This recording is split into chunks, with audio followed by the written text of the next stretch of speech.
Willow Creek was the kind of town where time seemed to stand still. Nestled between rolling hills and dense forests, it had remained largely unchanged for decades. The townspeople were close-knit, their routines predictable, and their secrets buried deep, sometimes quite literally. On a warm autumn afternoon, a group of teenagers set out to explore the abandoned Hanson farm, a long-forgotten property on the outskirts of town. The farm had been empty for over 30 years, its skeletal barn leaning precariously, its fields overtaken by nature. Local legends whispered of ghostly sightings and hidden treasures, making it the perfect spot for a thrill-seeking adventure. Among the teenagers was Jason Miller, the town's high school quarterback, and his friends Sarah, Jake, and Emily. Armed with nothing but their flashlights and curiosity, they entered the decaying barn, its wooden beams creaking ominously overhead. Dust swirled in the dim light as they moved cautiously through the space, the scent of aged wood and damp earth filling their lungs. "Over here." Sarah's voice rang out, echoing through the empty barn. She was standing near a section of the floor where the planks had rotted away, revealing the hardened dirt beneath. Something metallic glinted in the light of her flashlight. Jason knelt down, brushing away the loose soil until his fingers scraped against a cold, rusted surface. "It's a box," he murmured, pulling it out of the dirt. The metal container was old, its hinges corroded and its lid tightly sealed. The group exchanged nervous glances. What could be inside? After a few tense moments, Jake pried it open with a pocket knife. A collective gasp filled the barn as they peered inside. The contents were unexpected: faded photographs, yellowed newspaper clippings, and a tarnished sheriff's badge. But what truly sent a chill down their spines was a bundle of papers, brittle with age, each containing the same name: Sheriff Hank Lawson. Jason picked up one of the photographs, his fingers trembling. It was a black and white picture of a young woman, her wide eyes filled with fear. Scribbled on the back was a date: July 14, 1993. "Isn't that the year that girl went missing?" Emily whispered, her voice barely audible. The realization settled over them like a heavy fog. Margaret Holloway, a name that had long since faded from the town's collective memory, had disappeared that very summer. The case had remained unsolved, a mystery buried beneath time and silence. "Guys," Sarah said, her voice shaking, "we need to take this to the police." For a moment, no one moved. The weight of their discovery was suffocating. But then Jason nodded. "Yeah, let's go." As they left the barn, the setting sun casting long shadows across the fields, none of them noticed the figure watching from the edge of the trees. Someone else knew about the box, and someone wasn't ready for the truth to come out. Sheriff Hank Lawson had been more than just a lawman. He had been a legend in Willow Creek. For 3 decades, he had been the town's protector, solving crimes, keeping order, and earning the respect of everyone who called Willow Creek home. When he passed away 5 years ago, the town mourned the loss of a man they believed to be incorruptible. But as the contents of the metal box came to light, the cracks in that perfect image began to show. Deputy Claire Monroe, the current sheriff, sat at her desk in the Willow Creek station, examining the items recovered from the box. She had grown up hearing stories of Sheriff Lawson's integrity, but now she wasn't sure what to believe. The missing persons report from Margaret Holloway was a revelation, one that had been carefully hidden away.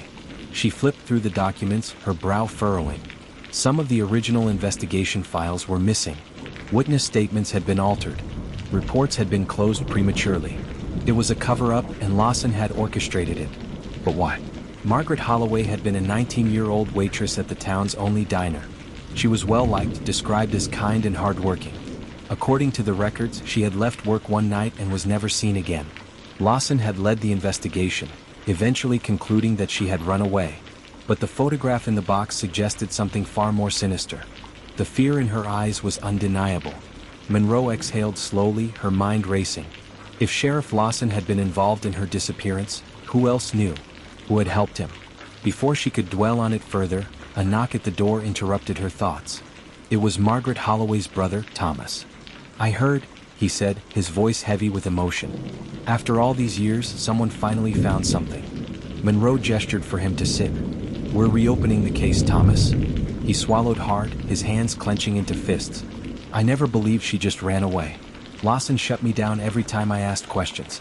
But I knew. I just knew." Monroe nodded. "We're going to find out what really happened."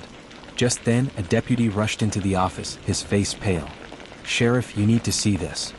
He handed her a sealed envelope, addressed to the station with no return address. Monroe tore it open and pulled out a single piece of paper.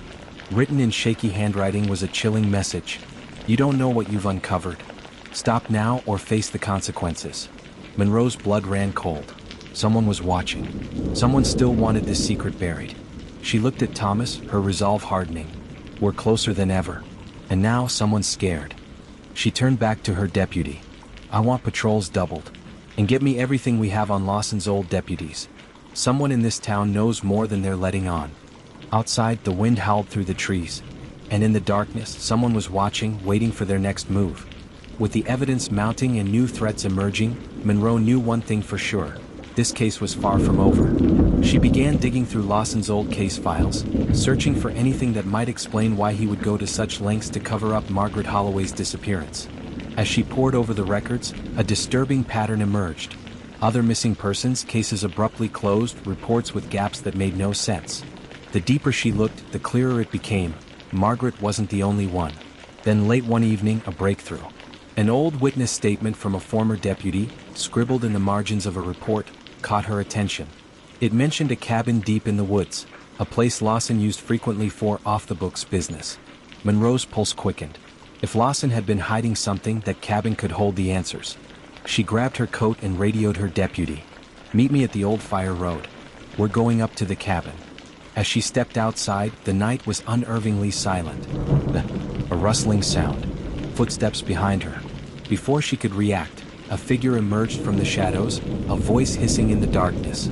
"You should have left it alone." Monroe barely had time to react before the figure lunged at her. With quick reflexes, she stepped back, reaching for her gun, but the shadowy attacker vanished into the night. Determined, she pressed forward toward the old cabin. Inside, she found records Lawson had hidden, evidence that linked him to more disappearances. But just as she started gathering them, the floor creaked behind her. Monroe stood frozen, her breath coming in short, sharp bursts. The cabin was supposed to be abandoned, but the creaking floorboards behind her told a different story.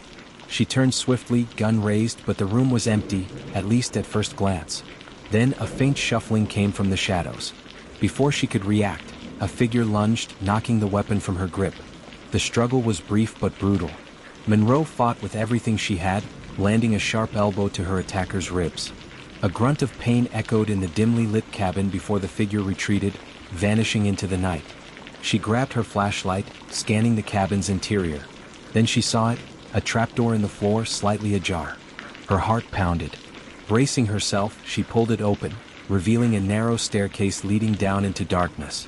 Taking a deep breath, she descended, her flashlight cutting through the thick blackness. What she found at the bottom made her blood run cold. The room. A hidden chamber. And within it, evidence that would change everything. Monroe's flashlight trembled slightly in her grip as she stepped into the hidden chamber. The stale air was thick with dust, and the walls were lined with rusted filing cabinets. In the center of the room, an old wooden desk sat beneath a single flickering light bulb. Papers were strewn across it, some yellowed with age, others appearing more recent. She moved cautiously, scanning the documents. Some were reports, detailed notes on missing people.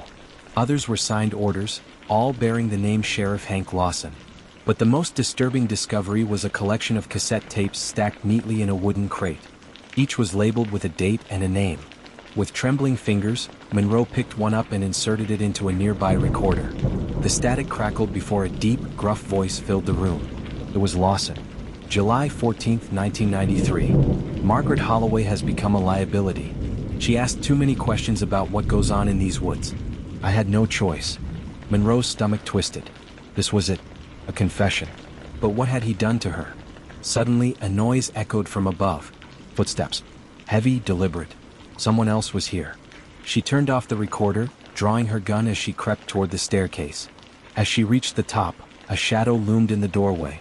A man stood there, his face obscured by the dim light. "You should have left this alone, Sheriff," he said. Monroe didn't hesitate. "Step back.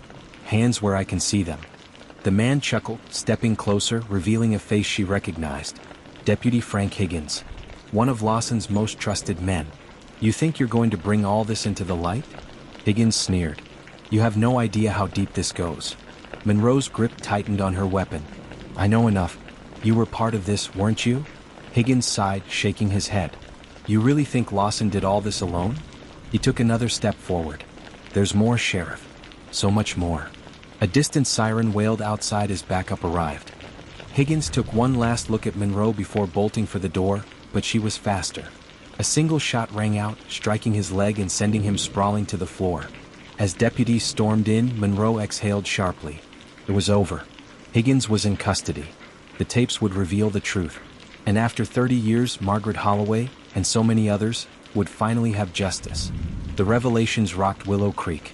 Sheriff Lawson's once pristine reputation crumbled as the town learned of the dark secrets he had hidden for decades. The tapes exposed a network of corruption. Victims silenced, investigations buried, crimes covered up. Higgins, the last remaining piece of Lawson's inner circle, faced trial. Monroe ensured that every missing persons case tied to Lawson was reopened, giving closure to families who had long been denied the truth. As for the teenagers who had unearthed the box, their discovery changed their lives forever. Jason, Sarah, Jake, and Emily became symbols of courage in a town that had long been afraid to ask questions. Standing outside the police station, Monroe looked out over Willow Creek, knowing the scars of the past would take time to heal. But one thing was certain: the truth had finally been unearthed. If you enjoyed this story, don't forget to like, share, and subscribe for more gripping mysteries.